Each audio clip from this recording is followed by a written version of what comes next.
আসসালামু আলাইকুম, কেমন আছেন আপনারা? আমার ভাই আসছে, ওর আবার হচ্ছে পেটের সমস্যা করতেছে। দীর্ঘ 1.5 বছর মতন ছিল না, বিদেশে ছিল। এখন আসছে, বেশি ঝাল টাল খেতে পারতেছে না। ওইখানে তো ঝাল টাল কম খায়, এই জন্য এখন ওর জন্য হচ্ছে সব গোটা গোটা মশলা দিয়ে রান্না করবো গরুর মাংস। আর আমাদের জন্য রান্না করবো ঝাল গরুর মাংস।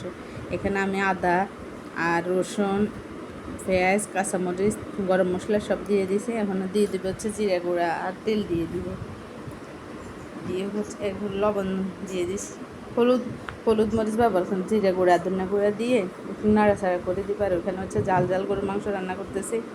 ওটার মশলাগুলো ভালো করে কষি, এটা মশলাগুলোকে ভালো করে কষিয়ে নিচ্ছি। এখন মাংসগুলো দিয়ে দিব।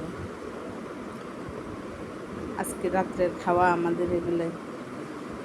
এখন হচ্ছে মাংস দিয়ে মশলা কষানো শেষ আমার। এখন হচ্ছে মাংসগুলো দিয়ে দিব। দোনোটা গরুর মাংস দেখি কী রকম হয়, আজকে ইয়ে করে দেখবো আর কি, কোনটা বেশি ভালো হয়। এখন এটা হচ্ছে আমার, এটা হচ্ছে গোটা মশলা দিয়ে যেটা রান্না করতেছে, সব গোটা গোটা। দেখেন কালারটা কীরকম আসছে, অনেক সুন্দর আসছে।